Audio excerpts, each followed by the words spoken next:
What's up, guys? So today I'm doing a bit of an unusual video, a little more informal.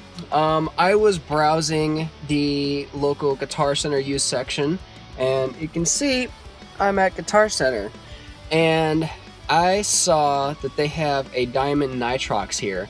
So I asked the guys if they were cool if I brought along a friend. I brought my Phantom along with me, and I'm just gonna check it out just because I want to, and I figured I might as well film it while I'm here. So unfortunately it's just gonna be like phone video. I don't even know if the quality is gonna be that good, but hopefully it's at least something that like you guys might be able to check out, enjoy, see how the Nitrox and the Phantom compare. So let's go inside and check them out.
when dealing with high-end amps like this, it's not so much about which amp is better or worse, but more about what the amp was intended to be used for and what best suits your needs. Unfortunately, both the Nitrox and the Phantom had to be run through that custom 4x12, which is probably the second worst sounding cab I've ever heard, second only to that Line 6 that was right next to it. Anyway, since this was only a phone video, I'll try to give my impressions of what I was able to hear and feel in the room.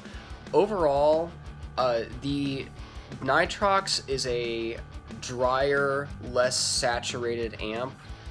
Both of these two are both extremely tight in the low end, but the Nitrox overall had like a more dry, less saturated feel. The Phantom, on the other hand, is a lot more compressed and like that wet feeling.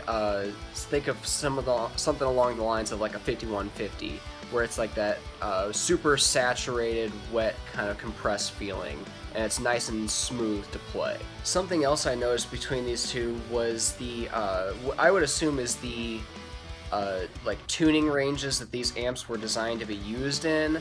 The Nitrox had a much more high mids emphasis and slightly less low end. Not that it's lacking in low end at all. The Phantom just kind of has the advantage of having the low focus in the back, where you can really adjust the amount of low end relative to the rest of the frequency range. So, but that makes me think that the Nitrox is designed more for like drop C down to like drop A, where you don't need all of that low end because the low notes of the guitar are going to fill up those frequency ranges, and the aggressive upper mid character of the Nitrox is going to allow like more articulation to come through. The Phantom, on the other hand, I would say is probably designed more for like standard to drop C. Not that it's losing any tightness, but just the frequency ranges that it emphasizes generally give it that characteristic that it's better suited in those ranges. And I play in drop D, so that's perfect for me. Another thing I noticed is that the Phantom to me seems a little more versatile because of the range and the gain that you get. On the Nitrox, with the gain at 2, it's already like the Phantom at 4. And with the gain at 6 on both amps, it's about the same amount of gain. So that means that the Nitrox, you can just more easily dial in the exact amount of gain that you need from like that 2 to 6 range. But it's already, like I said, at 2, it's already high gain, fire breathing metal. It's not really designed to do light, crunchy stuff. It's pretty much exclusively a high gain amp.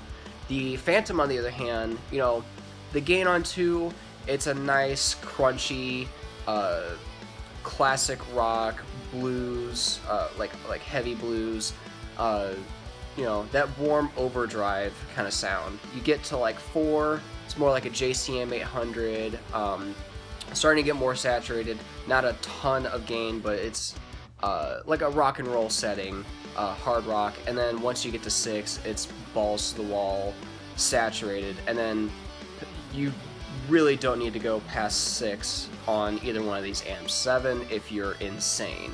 Overall, both amps are amazing, and I'd be totally happy with either one.